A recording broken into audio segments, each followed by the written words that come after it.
Enron is a company that deals with everyone with absolute integrity. We want people to leave a transaction with Enron thinking that they've been dealt with in the highest possible way.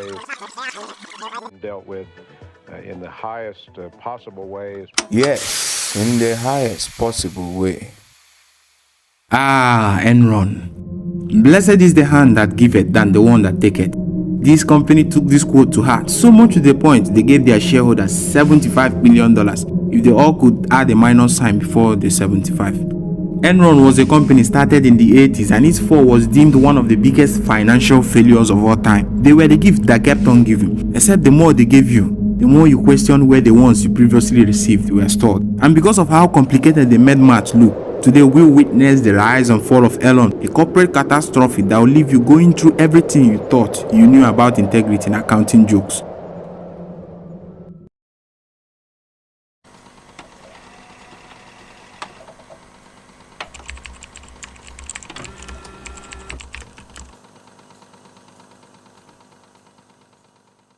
Enron was formed from the merging of two companies, Houston Natural Gas and Omaha, a wedding made possible by the priest and founder of Enron himself, Evangel Kenneth Lay. He was the then chief executive officer of Houston Natural Gas and also the new CEO and chairman of Enron in 1985. He immediately rebranded Enron into an energy trader and supplier because at the time, the regulation of energy market made it possible for companies to place bets on future prices. The power of deregulation pushed Ken Lay to found Enron in 1985.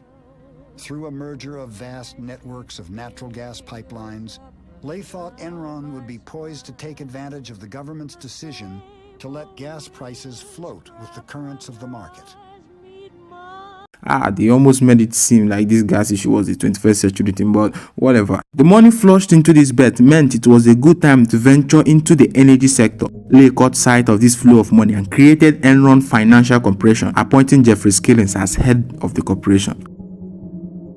This is Jeffrey Skillings. He was previously a McKinsey & Co consultant who, for whatever activity he engaged in, impressed Lay to the point he appointed him as the head of the newly created EF Corporation. Skillings was such a lucky bastard at the meantime because he joined the corporation at a time where there were minimal regulatory rules governing the energy sector. This meant that it would be very easy for he and Enron to flourish, so much that when the 90s were closing out, Nasdaq was hitting over 5,000 in stocks. Energy stocks were being purchased like they were the elixir of life. Investors and regulators themselves, citing this, decided to raise the prices of these stocks because the market was so crowded, people would hardly notice any mutilation. There were so many transactions happening at the same time that Skillings felt that the company was losing out due to its historical accounting method. Because of this, Skillings introduced the new accounting method known as the mark-to-market accounting. Todd, sit down. We've been working hard on this and we've really pulled out all the stops. Look what we got. Origination. We did $20 million last year. We think we can do $120 million this year. Trading. We did $10 million last year. We think we can do 64 this year. This is the key. We're going to move from mark-to-market accounting.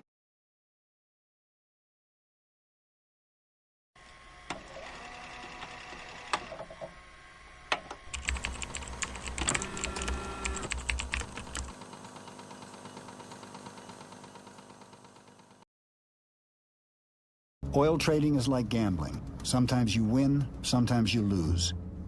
But Enron Oil always seemed to win, much to Ken Lay's delight.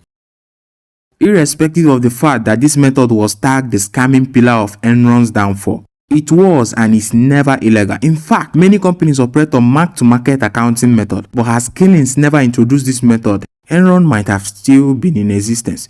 You see, in the historical accounting method, assets and liabilities have to retain their assigned values despite whatever constraints or advancements that has hit them. But the mark-to-market accounting method was the complete opposite of this. While values of assets or liabilities remained static in the historical accounting method, the mark-to-market was dynamic and had values assigned to them by the market. For example, if you purchased a car for $1,000 back in the 90s, historical accounting suggests that the value of the car remains $1,000 despite whatever changes the market experienced. The mark to market, I think you can already guess, will change depending on the current market value assigned to it. The problem with this new method was that the value assigned to an asset or liability was never its actual cost, but an assumed or estimated cost, known as the fair value. This means that one could choose to overprice even the most useless of things, and whatever prices it places on them becomes its actual value, allowing them to record it as profit. The one who decided to do this in this instance was Enron.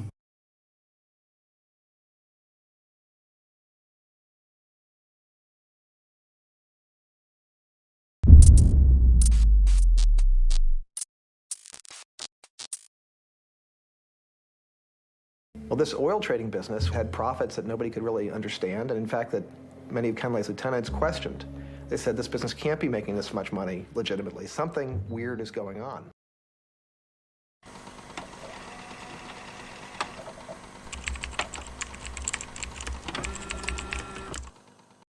Enron's numbers were running up. Despite the fact that there were no profitable transactions happening, they gave off the impression that they needed expansion. And so on July 2000, Enron, through their Broadband Corporation known as Enron Broadband Services, entered into a collaboration with Blockbuster to jump into the video on demand sector. This collaboration had absolutely nothing wrong with it, but Enron continued to balance out estimated profits as actual profits. In fact, approaching the middle of the year 2000, Enron Online was showing off over 350 billion in trades. Enron decided to build a high-speed broadband network service, spending millions of dollars on this project and realizing just about as much money as I have in my pocket right now in return. Investors knew investments had gone wrong, but were well reassured by the 2000 recession that had Enron stocks fastening down like seatbelts. And before the year ran out, investors knew that whatever amount they invested in Enron had become a corporal work of mercy.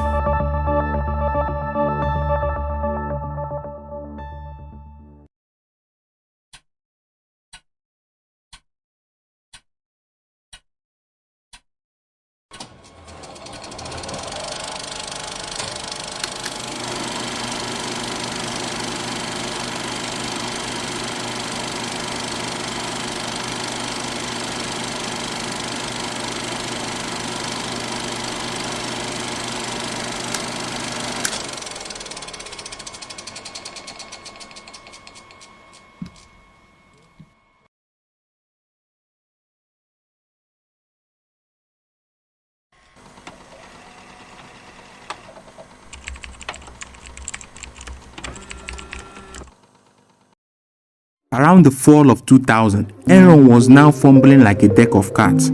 Scaling was still busy hiding the minuses of Enron like human dump under a rug. He used mark-to-market accounting to continuously alter the consistent debt Enron was incurring, while completely forgetting that Enron was an actual physical business and not a trade security. He traded on, continuously setting up different businesses with different names and then recording on paper that these businesses were worth some certain amount and have generated some humongous profit, even though this business is brought in as much money as my YouTube channel in reality. They set up SPVs, which I will explain towards the end of this video, and placed whatever costs or losses they incurred on these SPVs. Any branch of Enron's establishment that had a negative return on investment was completely written off to a vehicle or a balance sheet to make sure the debts were not recorded under Enron. As if things were not terrible enough, they were busy creating ranks based on how fraudulent you can be. And Fasto was promoted to Rising Star. In fraud, of course, there were so many mutilations going on, so much that the original files looked like a 5-year-old coloring book. Fasto and his Enron colleagues were using special purpose vehicles, SPVs, to make sure investors cannot get the sight of how much debt Enron was into. And in as much as Enron made the mention of these SPVs, he never mentioned that its value was tailored to the value of Enron stocks or any of the deals happening between Enron and the SPVs. What are SPVs? SPVs are special entities created by a business to hide accounting realities. And even though SPVs were used to hide the real account statements, they were not illegal. Enron took loads of money by creating these vehicles, giving it a value and traded them for cash. But there was an issue. The SPVs Enrons were using were totally capitalized using their own stocks that were at the time seriously plummeting. This foolishness meant that the value of the SPV was directly attached to the value of Enron stocks, which could not be altered. In August 2001, Sharon Watkins wrote to Lay telling him that Enron was stopping the scam and debt charge. But for some reason, Enron believed that their stocks will appreciate with time, so they continued altering values, creating more off-balance sheet entities than an accountant at a Sudoku tournament. By the summer of 2001, Enron stock were as valuable as a Bini collection. Lay didn't want to be seen anywhere near Enron, so he resigned, leaving Skilling as the new CEO. Skilling, as a falling star this time around, already knew nothing could save Enron, so he made up some personal reason and signed off as CEO. Financial analysts noticed that no one wanted Enron or whatever financial promises it offered, and kept downgrading its stocks until Enron lost one of its SPVs, called the Raptor ISPV. The SEC caught sight of this and put Enron on their radar. Enron went ahead to change pension plan admins, which basically meant that whatever Enron stock you purchased before would stick to your hands like adhesive. Pastor was then fired because he was continuously creating more SPVs to find out what could happen in the long run. Enron was then in debt of 591 and almost 700 million. Dineji, a company that made mention of merging with Enron, backed out, leaving Enron to file for bankruptcy.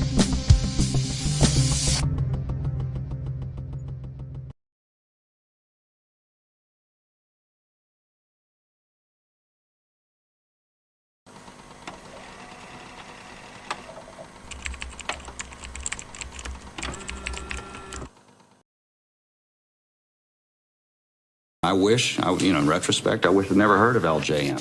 Is it your contention that you knew of it and it was appropriate? Arthur Anderson and our lawyers had taken a very hard look at this structure and they believed it was appropriate. But if the theory is that Fastow went rogue somewhere deep in the jungles of Enron and was the sole agent of the apocalypse, I just don't buy it.